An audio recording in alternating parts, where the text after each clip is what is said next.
وتەیەک بە بۆنەی ڕۆژی جیهانی منداڵان. ئەمڕۆ چوارشەممە 20 نوام بەرامبەر بە 30 خەزەڵوەر ڕۆژی جیهانی منداڵانە. کۆمەڵەی گشتی ڕێکخراوی نەتەوەیەگرتووەکان ساڵی 1959 جارنامەی جیهانی مافی منداڵانی پەسەند کرد و داوای لە دەوڵەتەکان کرد کە ئەم ڕۆژە وەک ڕۆژی جیهانی منداڵان بە فەرمی بناسن.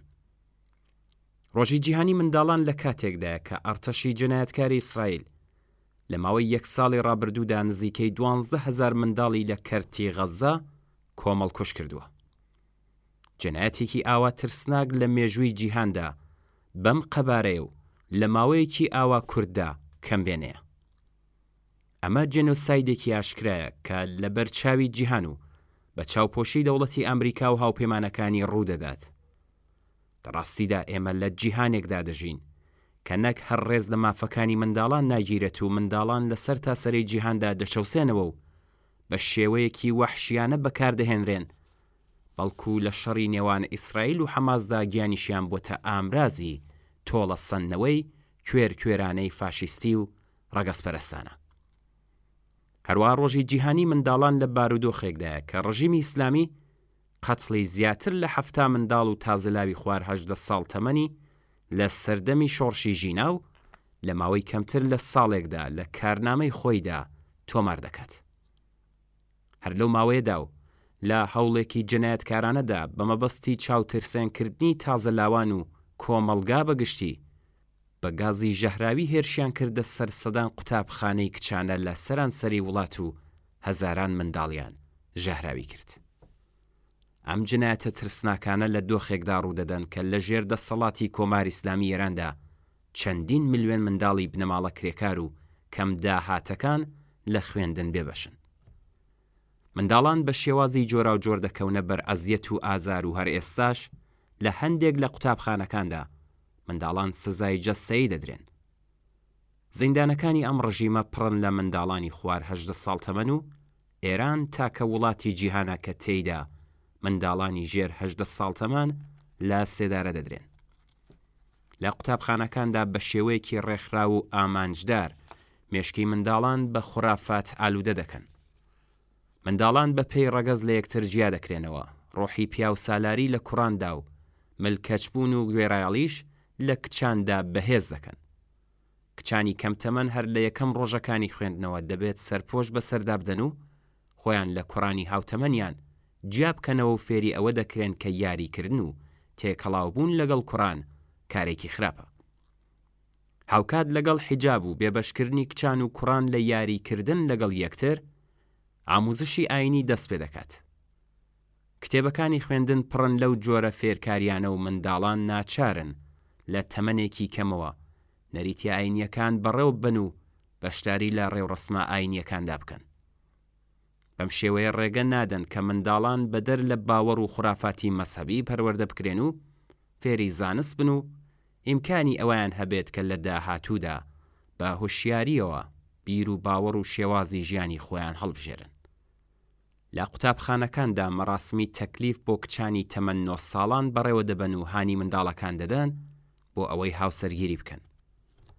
ئاخوند و فەقێ و بەسیجی دەنێرن بۆ قوتابخانەکان بۆ ئەوەی ڕۆحی سیخۆڕبوون لە ناو منداڵاندا پەرە پێ بدەن. لە قوتابخانەکاندا دەستە و گروپی سینەزەنی و مەراسمی ئاینی و شتی لەم چەشنە وەڕێدەخەن. منداڵێکی کە لە کۆمەڵگایەکی گیرۆدەی خوڕافاتی ئاینی و دواکەوتوییدا پەروەردە بێت، ئیمکان و دەرفەتی سەردەمی منداڵی و خۆشی ژیانی لێزەوت دەبێ و دەکەوێتە ژێر کاریگەری بیر و باوەڕە دواکەوتووەکان و باری ڕۆحی و میزاجی ناهاوسەنگ دەبێت و دەبێتە خاوەن ڕەفتار و کردارێکی نائاسایی و ئەنگیزەیەکی زۆر لاواز بۆ فێربوون. ئەم جۆرە منداڵانە بە شێوەیەکی سروشتی گەشە ناکەن، ئاواتە شیرینیەکانی منداڵیان بە دینایەت و کاریگە کەوتەکانی کەم و کوڕی سەردەمی منداڵی تا کۆتایی تەمەنیان لەگەڵیان دەبێت. خۆشگوزەرانی و ئەمنیەتی منداڵان پێوەرێکی سەرەکیە بۆ هەڵسەنگاندنی هەر حکوومەت و سیستمێکی سیاسی و حکوومەتی ئیسلامیش لە سەرەتای هاتنە سەرکاریەوە نامرۆڤانەترین سیاسەتی لە ئاس منداڵاندا بەکارهێناوە.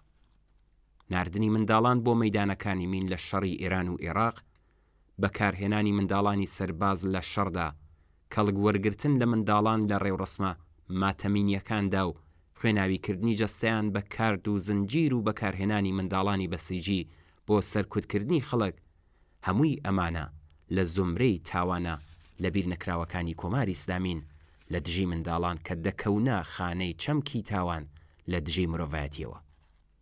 هەوڵدان بۆ دروستکردنی ژینگەیەکی کۆمەڵایەتی ئەمن و دابینکردنی هەلومەرجێکی کە بوار بۆ منداڵان بڕەخسێنێت تا وزە و توانایی و لێهاتوویەکانیان تاقی بکەنەوە، هەوڵدان بۆ قەدەغەکردنی کاری منداڵان، کۆتایی هێنان بە سزای جەستەیی لە ناو ماڵ و قوتابخانەکان، هەوڵدان بۆ دانانی دەورە و کلاسی جددی بۆ سەر لە نوێ ڕاهێنانەوەی ئەو منداڵانەی کە تووشی هەڵە دەبن، کاری جددی لە پێناو هەڵوەشانەوەی سزای لە سێدارەدان بۆ منداڵان و تازەلاوان، مەنعی چەکدارکردنی منداڵان لە ژێرناوی بەسیجیدا، هەوڵی جددی بۆ جێبەجێکردنی ڕێکەوتنامە نێونەتەوەیەکانی تایبەت بە مافەکانی منداڵان، پەرەپێدانی ڕێکخراوە ناحوکمیەکانی دفاع لە مافی منداڵان و کاری جددی بۆ ڕێگریکردن لە دەستێوەردانی مەسحەب لە پرسی پەروەردە و بارهێناندا، یەکێکە لە ئەرکە بێپسانەوە و بەردەوامەکانی کۆمۆنیستەکان و بزوتنەوە کۆمەڵایەتیە